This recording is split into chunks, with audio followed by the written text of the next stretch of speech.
jagalah Allah, maka niscaya Dia akan menjagamu.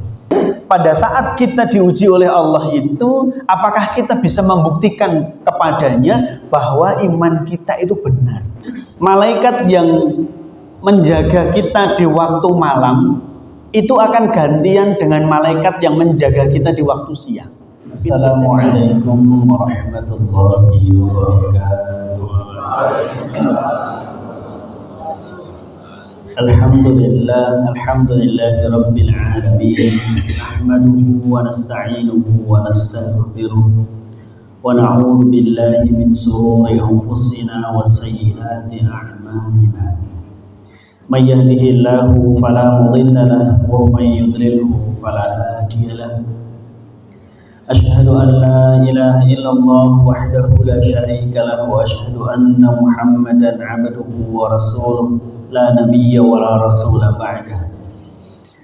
Allahumma shalli wa sallim wa barik ala nabiyyina wa habibina Muhammadin wa ala alihi wa ashabihi ajma'in wa man tabi'ahum bi ihsanin ila yaumiddin. Wa qala Allah ta'ala ya ayyuhalladzina amanu taqullaha haqqa tuqatih wa la tamutunna illa wa antum muslimun. Rabbi syrah li sadri wa yassir li amri wa hlul 'uqdatam min lisani yafqahu qawli. Allahumma la sahla illa ma ja'altahu sahla wa anta taj'alul hazna idza syi'ta sahla. Rabbi zidna ilman warzuqna fahman. Amma ba'd. Bapak, ibu-ibu dan para hadirin sekalian, jamaah salat subuh rahimakumullah, puji dan syukur mari kita panjatkan kehadirat Allah Subhanahu wa taala atas limpahan nikmatnya sehingga di pagi hari ini kita dimudahkan untuk bisa melaksanakan salat subuh dengan berjamaah ya. Yang mana salat subuh berjamaah itu di masjid ya memiliki banyak sekali keutamaan. Salah satunya adalah disaksikan oleh para malaikat. Loh, kok disaksikan oleh para malaikat? Maksudnya gimana? Setiap kali aktivitas kita kan disaksikan malaikat. Kita sholat yang lain selain sholat subuh, kita bersedekah, kita puasa kan disaksikan malaikat. Betul Pak? Lah kok keutamaannya kok disaksikan oleh para malaikat?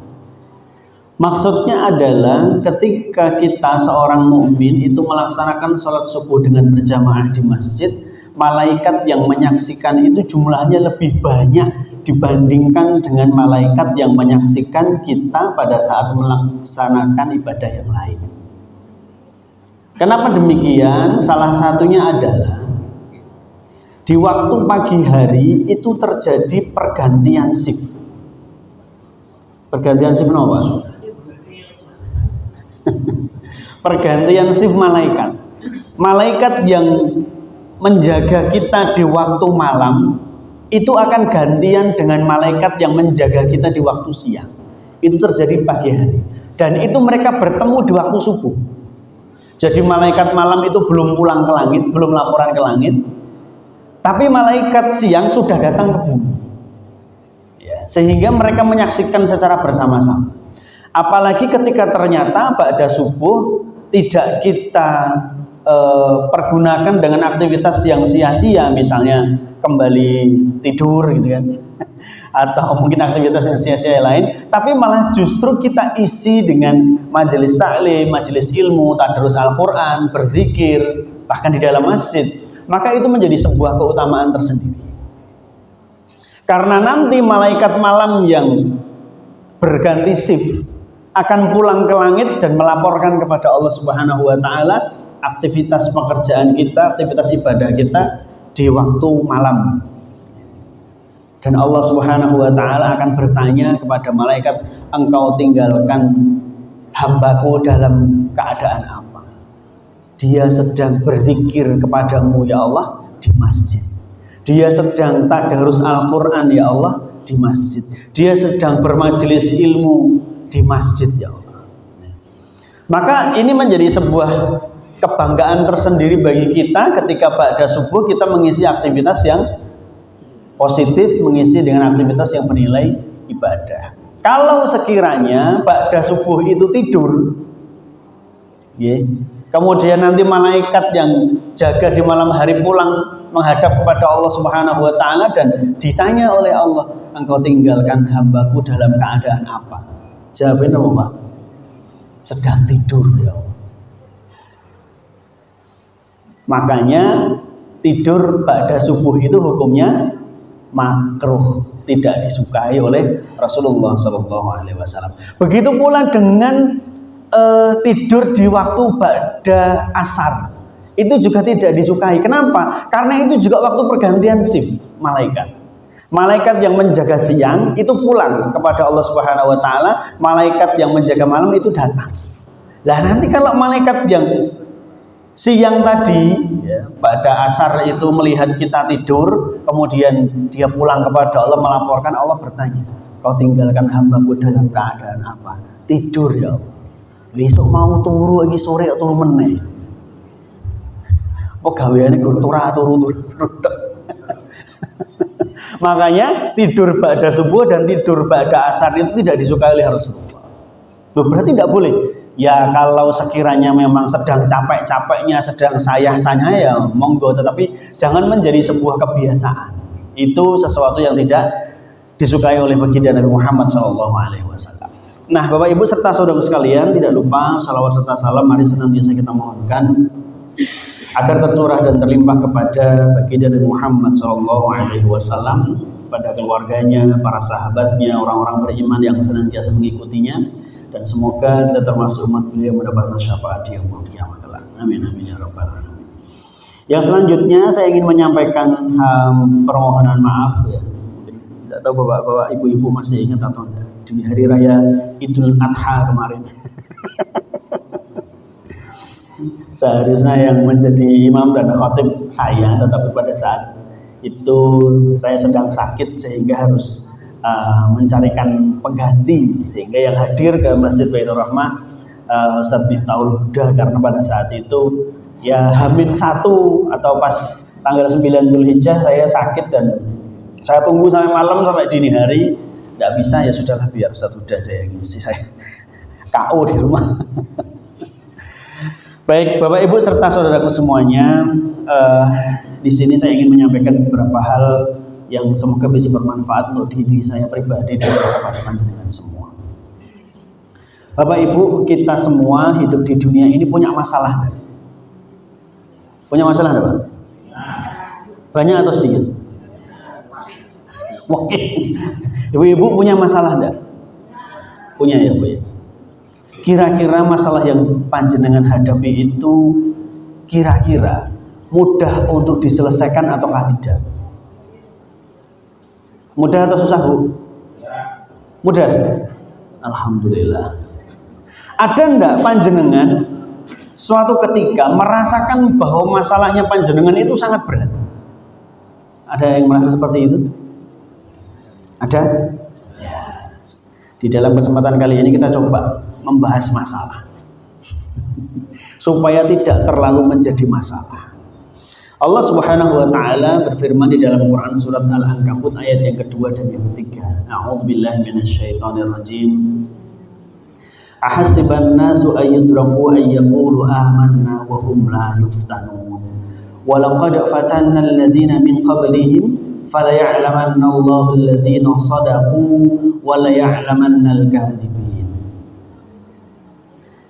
Artinya, apakah manusia mengira kalau mereka sudah mengatakan amanah, kami telah beriman, itu kemudian mereka tidak diuji? Ya, Bapak Ibu, ini pertanyaan dari Allah, Al-Ankabut ayat yang kedua. Apakah manusia mengira kalau mereka menyatakan diri bahwa saya sudah beriman loh, kemudian mereka tidak diuji? Maksudnya apa? Berarti orang-orang yang menyatakan dirinya beriman kepada Allah itu akan mendapatkan ujian dari Allah. Kenapa demikian? Walaqad fatanna alladziina min qablihim, ayat yang ketiga seterusnya menjelaskan, dan sungguh kami telah menguji orang-orang sebelum mereka. Orang-orang sebelum kita, umatnya baginda Nabi Muhammad SAW, itu juga diuji oleh Allah. Umatnya Nabi Nuh, umatnya Nabi Ibrahim, umatnya Nabi Musa, umatnya Nabi Isa, dan para nabi dan rasul yang lain, umatnya pun juga diuji. Orang-orang yang mengaku dirinya beriman kepada Allah itu akan diuji oleh Allah.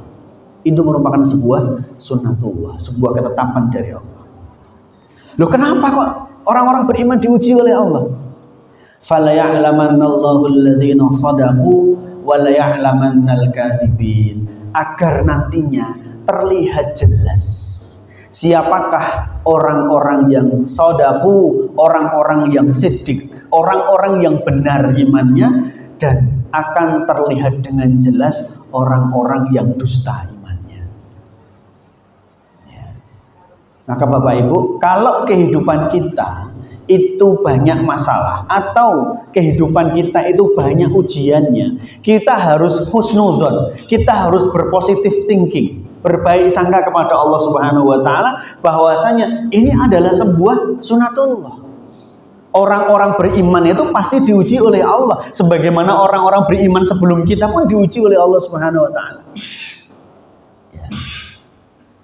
Tinggal kemudian pada saat kita diuji oleh Allah itu, apakah kita bisa membuktikan kepadanya bahwa iman kita itu benar.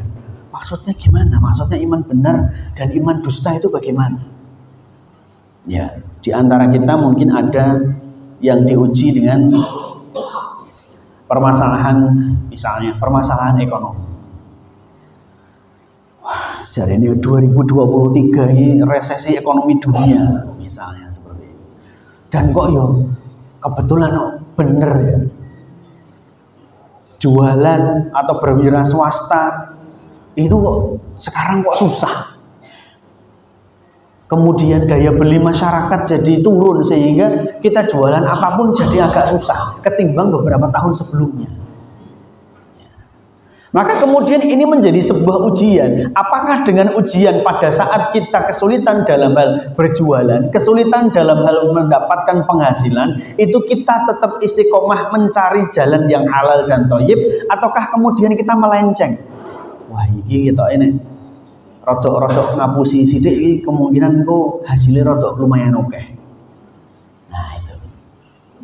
Apakah dengan ujian kesulitan itu kita tetap istiqomah mencari rizki dengan jalan yang halal dan baik, halal dan thayyib, ataukah kita kemudian menipu, memanipulasi, berbohong, korupsi, dan seterusnya?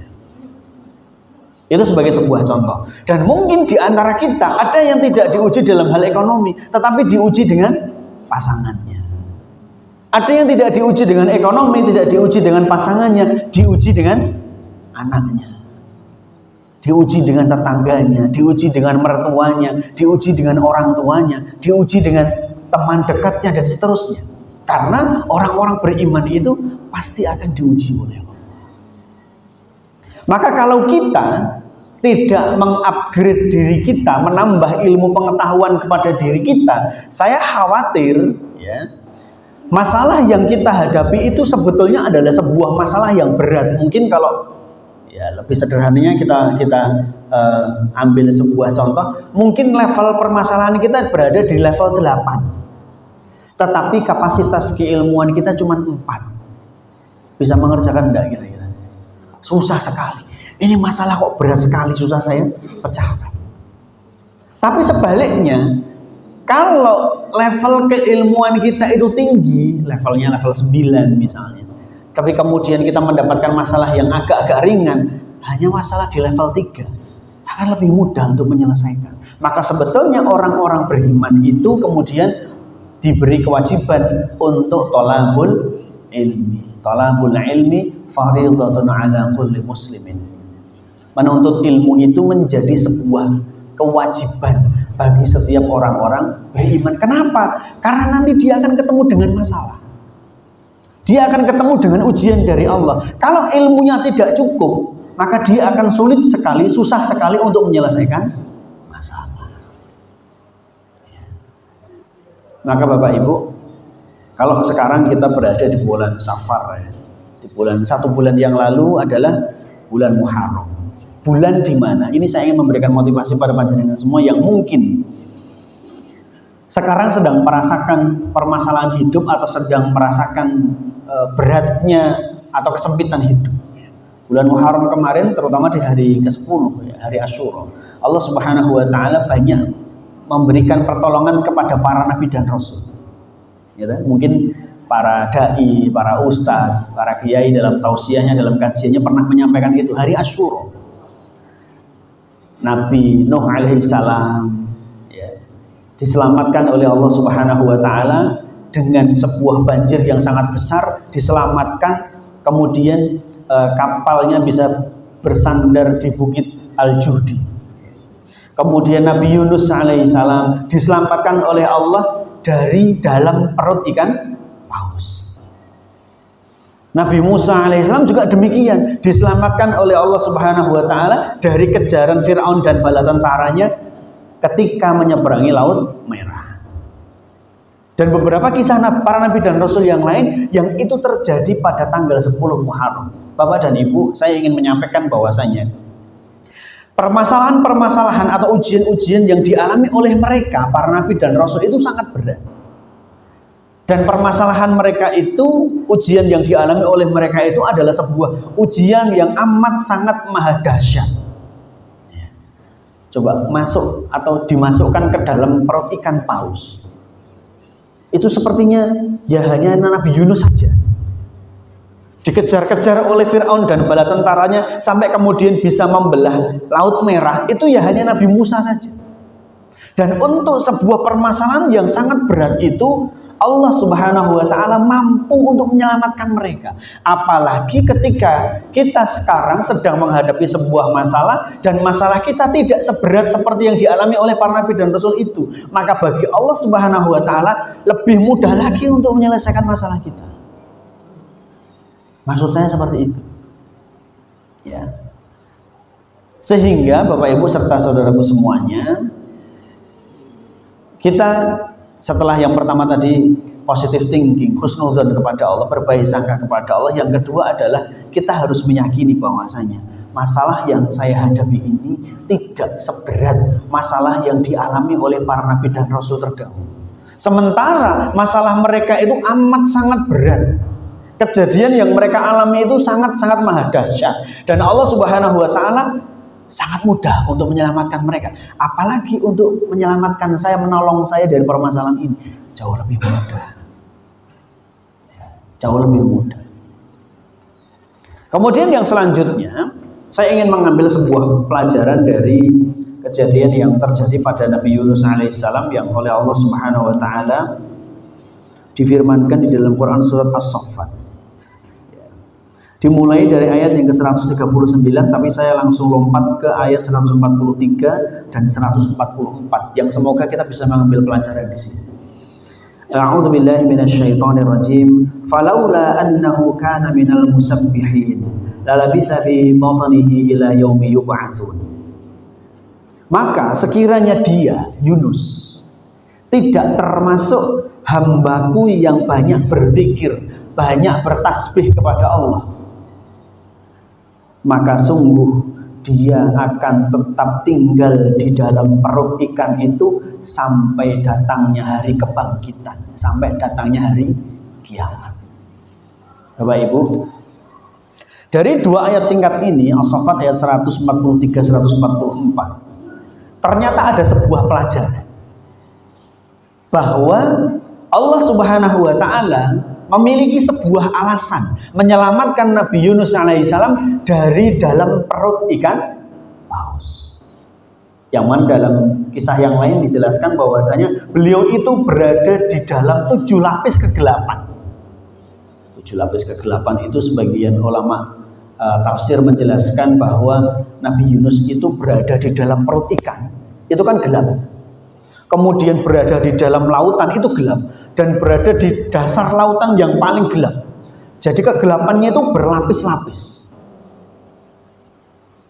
Dan Al-Quran menginformasikan itu, sehingga kemudian kecanggihan ilmu dan teknologi di abad ke-20 baru bisa menemukan bahwa ternyata dasar lautan itu gelap gulita. Amat sangat gelap, tidak ada cahaya sama sekali. Dan itu baru ketemu di abad ke-20 tahun 1900 sekian. Sementara Al-Quran sudah menyampaikan itu 14 abad yang lalu. Ada juga ahli tafsir yang menjelaskan bahwasanya ketika Yunus itu dibawa ke 7 lapis kegelapan itu adalah maksudnya dia itu dibawa berkeliling ke 7 samudra. Masya Allah, berada dalam perut ikan keliling 7 samudra. Terus di dalamnya makan apa? Beliau bisa tetap hidup dan Allah Subhanahu wa taala menyelamatkannya. Alasannya apa? Karena dia termasuk hamba yang banyak berzikir, banyak bertasbih kepada Allah. Loh, bagaimana ceritanya? Di dalam tafsirnya, di dalam kisahnya dijelaskan bahwasanya para malaikat, kita ngomongin malaikat lagi. Para malaikat yang berada di langit itu ketika mendengar suaranya Nabi Yunus alaihissalam berzikir di dalam perut ikan dan berada di dasar samudra, para malaikat itu saling bercakap-cakap di antara mereka. Iki suaranya sopo ya? Kok kita nggak asing dengan suaranya ini? Kita kok familiar, kita mengenal suara ini, tapi kok tempatnya jauh sekali. Suaranya kecil sekali, itu menandakan tempatnya jauh sekali. Harusnya suara itu tidak di situ. Tapi kita kenal suara ini, tapi suara siapa? Bukan suara yang asing ini. Maka ketika para malaikat itu bertanya-tanya seperti itu dan mereka tidak tahu jawabannya, mereka kemudian datang menghadap kepada Allah Subhanahu wa taala. Ya Allah, suara siapakah ini? Dia yang memohon kepada Engkau dengan permohonan yang sangat untuk diselamatkan dengan mengatakan la ilaha illa anta subhanaka inni kuntu minadh dhalimin. Tidak ada ilah, tidak ada yang berhak disembah kecuali Engkau ya Allah. Maha suci Engkau, sesungguhnya aku ini adalah hamba-Mu yang berbuat zalim. Itu diucapkan berulang kali. Siapa ini ya Allah? Kok suaranya kok familiar? Kami itu sering mendengar suara ini, tetapi kok jauh sekali. Maka kemudian Allah Subhanahu wa taala menyampaikan itu adalah suaranya Yunus yang memang sedang mendapatkan hukuman dari Allah. Dia ditegur oleh Allah karena dia meninggalkan kaumnya. Berdakwah kepada kaumnya, ternyata kaumnya tidak ada yang mau beriman, membangkang, dan kemudian dia putus asa pergi meninggalkan perkampungan itu dengan naik ke atas kapal. Qadarullah naik ke atas kapal, kapalnya itu kelebihan muatan. Di tengah perjalanan kapalnya terombang-ambing selama 3 hari 3 malam kalau saya tidak salah ingat, terombang-ambing di tengah samudra, dan kemudian kapten kapalnya mengatakan, ini barang-barang harus dibuang ke laut. Kalau nggak dibuang, nanti akan membinasakan kita semua. Kapal ini akan tenggelam. Barang-barangnya semuanya dibuang ke tengah lautan. Kemudian masih terombang-ambing terus. Ini kita orang yang berbuat salah gini kapal ini. Ayo diundi di As-Saffat ini, jangan bisa buka ya, mulai 139. Diundi siapakah di antara orang-orang yang ada di sini yang nanti kita buang ke laut. Diundi. Kemudian yang pertama keluar namanya Yunus. Lah kok Yunus? Dia itu kan nabi. Dimasukkan lagi, diundi yang kedua. Keluar namanya Yunus lagi. Ini dalam tafsirnya, nanti dalam kisahnya, kalau di dalam Quran nggak sampai sedetail itu. Tafsir dari para ulama menjelaskan seperti itu. Nah, kasihan dia. Kita menghormati dia, kita menghargai dia. Masukkan lagi namanya. Diundi lagi yang ketiga. Keluarnya Yunus lagi. Berarti memang dia yang harus keluar dari kapal ini. Maka kemudian Yunus dibuang ke laut dan kemudian dimakan oleh ikan paus. Maka kemudian malaikat ketika tadi mendapatkan jawaban dari Allah Subhanahu wa taala bahwa itu adalah doanya Yunus, maka malaikat pun, ya Allah, kabulkan permohonan dia, kabulkan doa dia ya Allah. Maka kemudian Allah berfirman di dalam ayat ini, kalau bukan karena dia, Yunus, itu adalah orang yang senantiasa berzikir, bertasbih kepada Allah, niscaya dia akan tetap berada di dalam perut ikan itu sampai datangnya hari kebangkitan. Maka Bapak Ibu, ternyata salah satu kunci kita bisa menyelesaikan masalah kita, salah satu kunci kita bisa mendapatkan pertolongan dari Allah ketika kita berada pada kondisi yang terjepit adalah di saat-saat kita sedang longgar itu kita banyak berzikir, banyak bertasbih kepada Allah Subhanahu wa taala. Ya, dalilnya ini tadi. As-Saffat ayat 143 144 dan kisahnya Nabi Yunus alaihissalam. Jadi ketika kita melantunkan doa kepada Allah Subhanahu wa taala pada saat dalam kondisi terdesak, pada saat kondisi terhimpit, masalah sedang bertubi-tubi datang dan itu adalah sebuah masalah yang sangat berat, kemudian kita memohon kepada Allah, malaikat yang mendengarkan doa kita itu ikut menyampaikan permohonannya kepada Allah. Ya Allah, kabulkan doa dia. Dia adalah hamba Engkau yang senantiasa berzikir kepada Engkau. Suaranya tidak asing di telinga kamu. Maka Bapak Ibu, berzikir kepada Allah menjadi salah satu kunci. Ya, kalau tadi di sini dijelaskan bertasbih, yang lebih detailnya adalah bertasbih. Tapi kemudian kalau tadi Mas Arif menyebutkan mendapatkan makhrajah atau jalan keluar, ternyata ada ayat yang lain yang juga memberikan keutamaan terhadap salah satu kalimat zikir yang mungkin di antara kita banyak yang sering membacanya. Tadi kalau yang disebutkan Quran surat At-Talaq ayat yang kedua dan yang ketiga, wa may yattaqillaha yaj'al lahu makhraja wa yarzuqhu min haitsu la yahtasib.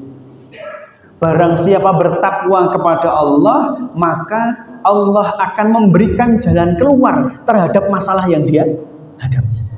Wa yarzuqhu min haitsu la yahtasib, dan Allah akan memberikan rizki dari arah yang tidak disangka-sangka. Ayat ini ada asbabun nuzulnya, ada sebab-sebab turun ayat ini. Siapa Bapak Ibu yang pernah membaca kisah ini? Ada? Nah, coba saya ceritakan. Pada masa baginda Nabi Muhammad SAW, sebagian tentara kaum muslimin itu pulang dari peperangan. Ya. Tapi kemudian ada salah seorang bapak-bapak itu yang mencari anaknya di tengah-tengah para tentara yang pulang itu. Anakku ning ndi, anakku ning ndi. Anak saya ikut di barisan tentara ini pada saat berangkat. Tapi kok pada saat pulang tidak ada? Tanya pada teman-temannya sesama tentara itu. Tidak ada, pada diam, tidak berani jawab. Sampai kemudian salah seorang pimpinannya mengatakan, anakmu ditawan musuh. Jadi Bapak Ibu, kalau pada masa baginda Nabi Muhammad SAW itu, sebagian sahabat yang berangkat untuk membela Islam itu lebih baik mati daripada ditawan musuh. Karena kalau mati itu mati syahid, langsung ke surga. Tapi kalau ditawan, wah itu khawatirnya itu nanti disiksa, terus kemudian harus minta tebusan dan lain-lain. Ditawan oleh musuh. Maka kemudian si orang tua ini, Auf bin Malik namanya, dia kemudian datang kepada baginda Nabi Muhammad SAW. Ya Rasulullah, celaka ya Rasulullah, celaka ya Rasulullah. Apa yang celaka? Anakku mengikuti tentara yang engkau kirimkan dan ternyata dia tidak pulang. Kata para tentara yang lain, dia ditawan oleh musuh. Apa yang harus saya lakukan ya Rasulullah? Apa yang harus saya lakukan? Maka kemudian beliau menyampaikan, wahai Auf, bertakwalah kepada Allah. Bertakwalah kepada Allah. Dan perbanyaklah mengucapkan zikir dengan kalimat hauqalah. Kalimat apa? Hauqalah. Apa kalimat hauqalah? La haula wala quwata illa billah. Perbanyaklah berzikir itu sembari engkau memperbaiki ketakwaanmu kepada Allah dan minta kepada Allah supaya dipermudah dari masalah ini. Maka kemudian Auf bin Malik pulang, datang kepada istrinya dan menyampaikan, wahai istriku, Rasulullah SAW memerintahkan kepada kita untuk memperbaiki ketakwaan kita, meningkatkan ketakwaan kita. Kemudian kita diperintahkan untuk memperbanyak zikir dengan kalimat hauqalah sambil kita memohon kepada Allah agar dimudahkan untuk diberikan jalan keluar. Dan benar Bapak Ibu, ketika mereka suami istri ini semakin menambah ketaatannya kepada Allah, mereka banyak-banyak berzikir dengan kalimat la haula wala quwata illa billah, dan ini nanti boleh dipraktekkan menjadi sebuah amalan. Tiba-tiba beberapa hari setelahnya di malam hari, pintu rumah Auf bin Malik itu diketuk. Dan ada suara anak laki-lakinya yang mengucapkan salam, "Assalamualaikum." Kemudian Auf bin Malik bersegera untuk bergegas untuk membuka pintu rumahnya. Dan ternyata ketika dibuka, benar-benar anaknya dipeluk. "Masya Allah, kamu selamat oh ya anak." Diajak masuk. "Ceritakan apa yang terjadi? Katanya kamu ditawan musuh." "Benar wahai ayah, memang saya ditawan musuh. Saya disekap di dalam sebuah gudang, sebuah tempat kosong. Mungkin kalau sekarang bahasanya adalah sebuah sel ya, tempat tahanan. Di situ kedua tangan saya itu dibelenggu dengan rantai, kedua kaki saya dibelenggu dengan rantai, dan itu diikat di atas diikat pada sebuah tiang. Jadi kedua tangannya dibelenggu dengan rantai, diikat dengan tiang, kakinya dibelenggu dengan rantai dan juga diikat dengan tiang. Tapi entah kenapa sebuah keajaiban terjadi. Pada suatu malam, rantai yang membelenggu kedua tanganku itu tiba-tiba kendor. Dan rantai yang membelenggu kedua kakiku itu tiba-tiba kendor. Kemudian aku melepaskan diri. Dan aku melihat ingin keluar dari gudang itu. Aku melihat apakah ada orang yang masih terjaga, mengawasi tempat aku disekap ataukah tidak. Pada saat itu aku melihat bahwasanya orang-orang sedang terlelap tidur. Maka kemudian aku bergegas untuk segera keluar. Di tengah perjalanan aku mendapatkan ada segerombolan onta yang tidak ada penggembalanya, tidak ada pemiliknya. Kemudian aku bawa pulang dan itu ontanya sudah memenuhi halaman rumah kita. Ajaib ya Pak? Ditawan, taruhannya nyawa, pulang dengan selamat, dan tidak hanya sekedar pulang dengan selamat, membawa onta dalam jumlah yang sangat banyak. Sudah memenuhi halaman rumahnya. Maka kemudian turunlah ayat ini.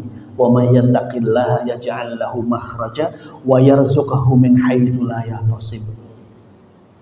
Barang siapa bertakwa kepada Allah, maka Allah akan berikan jalan keluar dari permasalahannya dan akan diberikan rezeki dari arah yang tidak disangka-sangka.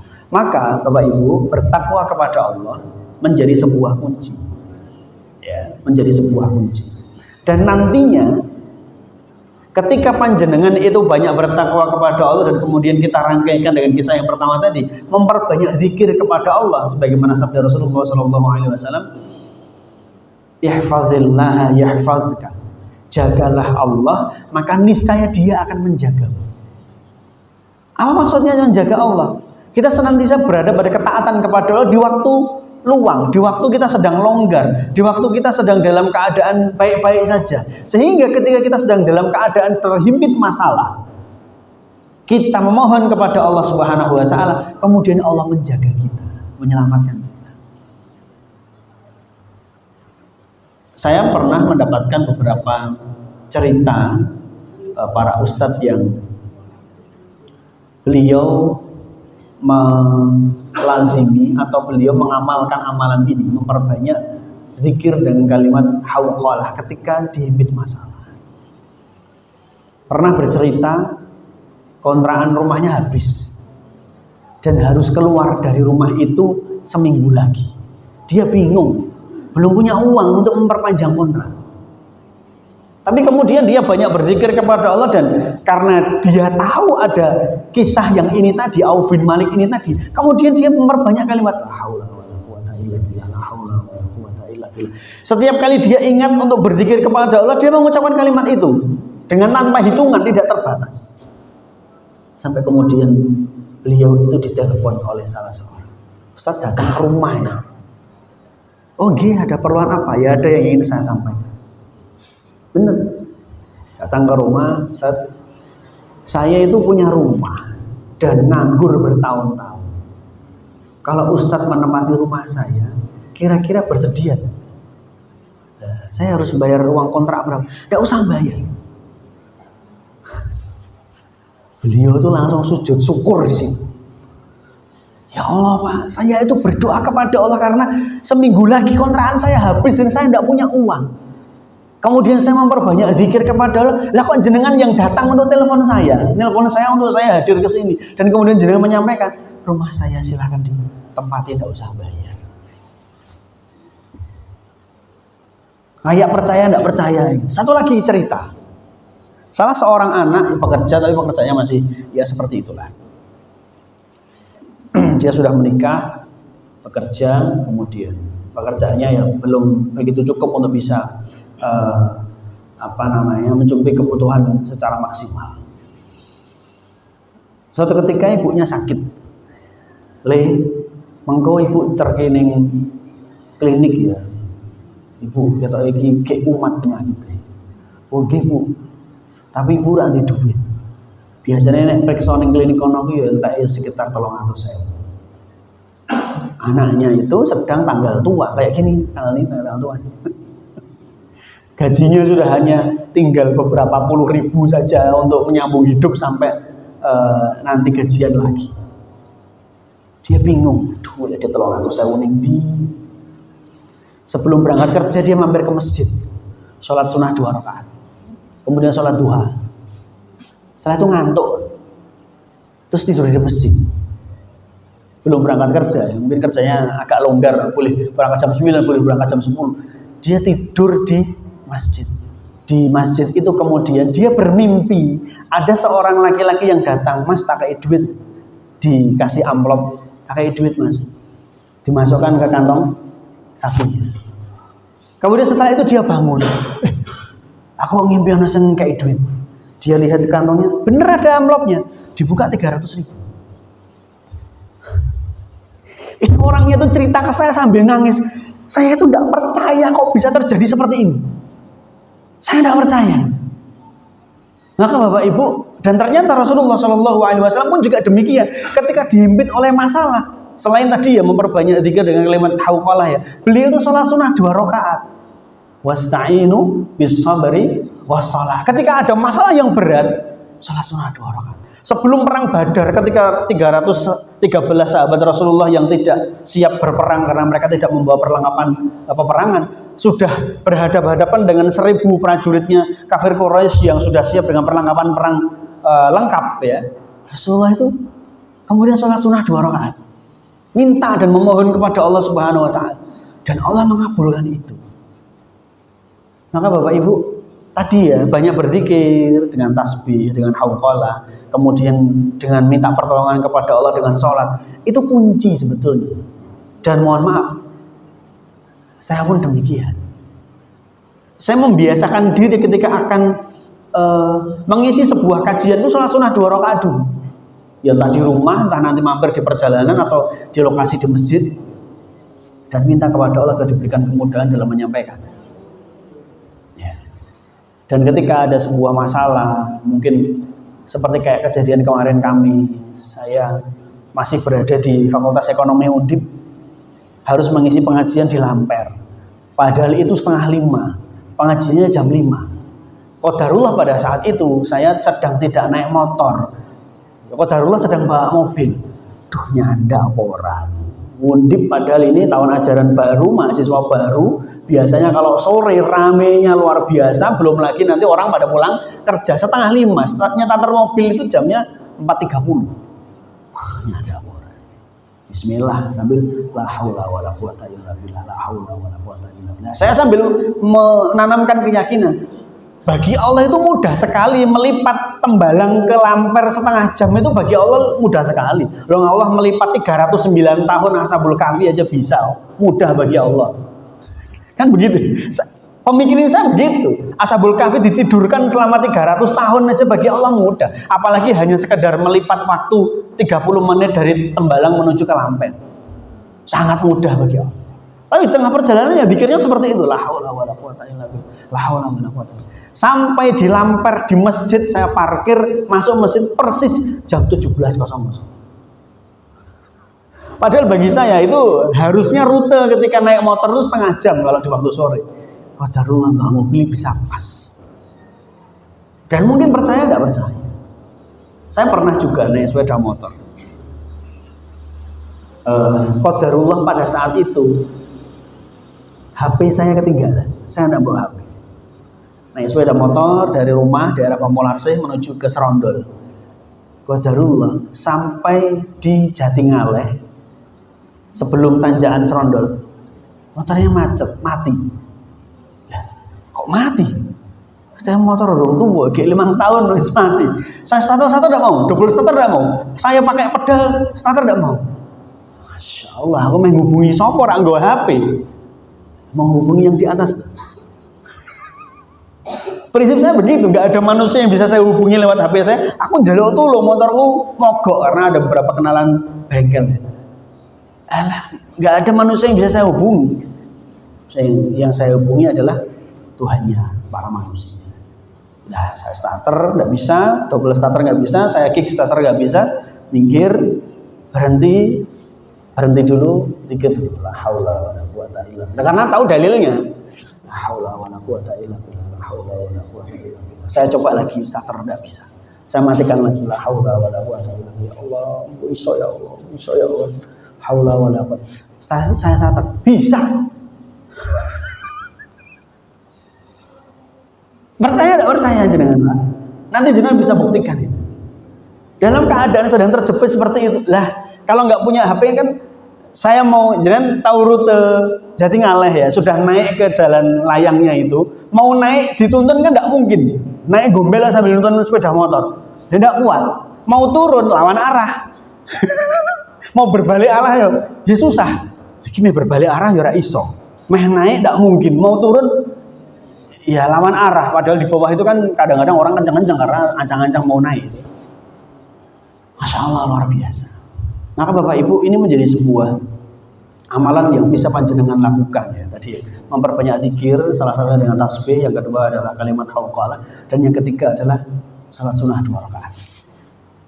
Di dalam riwayat juga dijelaskan, kalau tidak salah ingat ya, Imam Bukhari atau Imam Muslim itu kalau dia hendak menulis hadis yang beliau tuliskan di dalam kitab sahih beliau, sebelum menuliskan hadis itu salat sunnah 2 rakaat. Biar apa? Biar tidak keliru, biar tidak salah. Supaya tetap berada pada petunjuk Allah Subhanahu wa taala. Jadi benar-benar mengaplikasikan wasta'inu bis-sabri was-salah dalam setiap keadaan. Dan orang-orang terdahulu ketika mereka menjadi qadhi, mereka menjadi hakim, ketika dihadapkan terdakwa, dihadapkan pada orang yang menuntut, mereka saling bersengketa satu sama lain. Sebelum mereka itu memutuskan sebuah perkara, mereka minta izin salat sunnah 2 rakaat. Minta petunjuk kepada Allah sebelum saya memutuskan sesuatu. Ini sebagai sebuah cara bagi kita untuk senantiasa connect, senantiasa terhubung kepada Allah Subhanahu wa taala. Yang semoga dengannya, dengan ya pengingat sederhana ini di kajian kita di Ba'da Subuh ini, semoga menjadi sebuah amalan pribadi bagi kita semua. Ketika kita sedang dihimpit sebuah masalah, ternyata ada beberapa dalil-dalil yang mana di dalamnya ada beberapa amalan-amalan yang bisa kita lakukan. Ya, semoga dengannya bisa menjadikan kita bukan hanya sekedar terbebas dari masalah, tapi juga kita semakin terkonek kepada Allah Subhanahu wa taala. Demikian yang bisa saya sampaikan. Monggo, masih ada waktu mungkin 5 atau 10 menit bagi Bapak Ibu, ketika mungkin ada yang ingin didiskusikan atau ditanyakan, saya persilahkan. Masih ada waktu atau sudah cukup? Ada jadi dua pertanyaan kalau berjalan.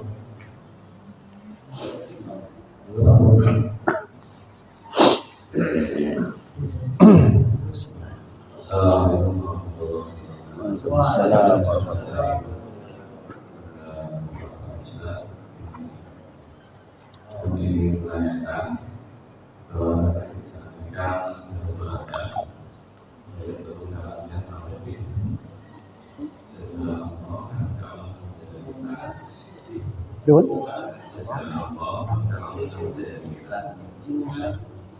oh iya ya. Ya fadillah ya fadillah. Dan saya masih mendengar satu ayat yang pernah menjadi kontroversi, yaitu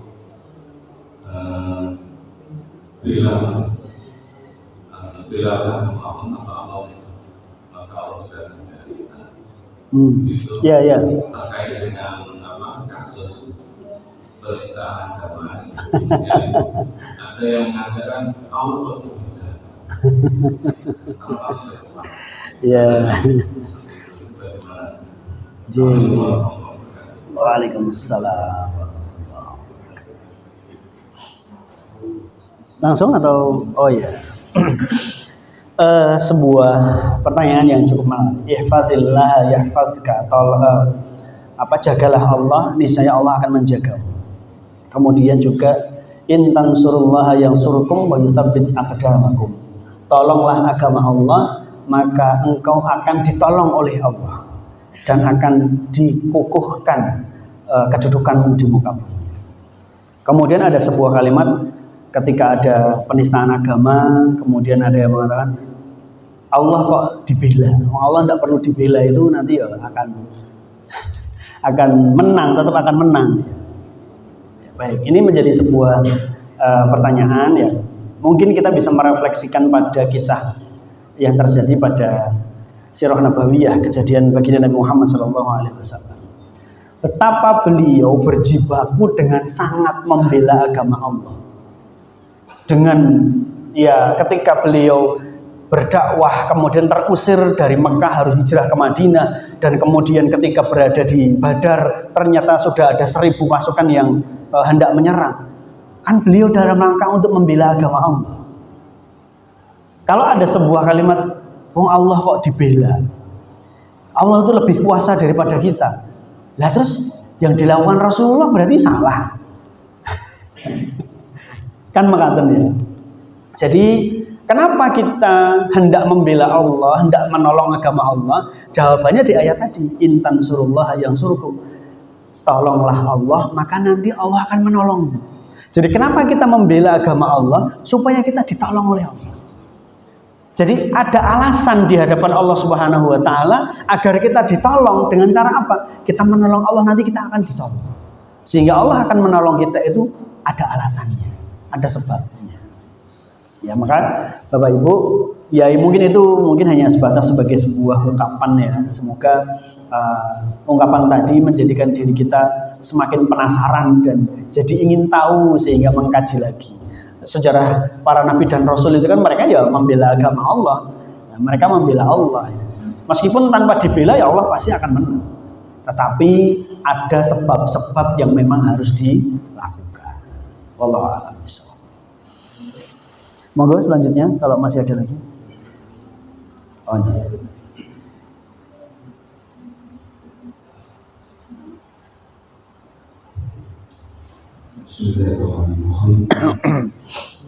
Assalamualaikum warahmatullahi wabarakatuh. Waalaikumsalam.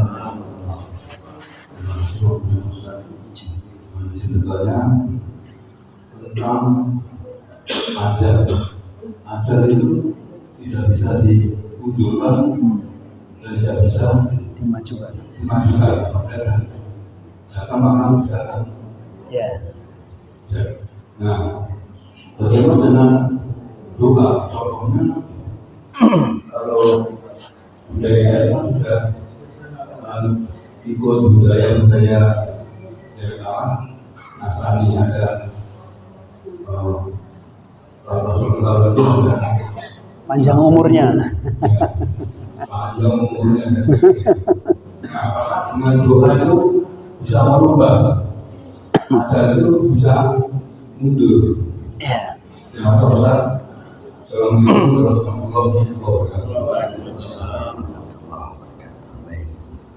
Pertanyaannya tentang rukun iman yang ke-6.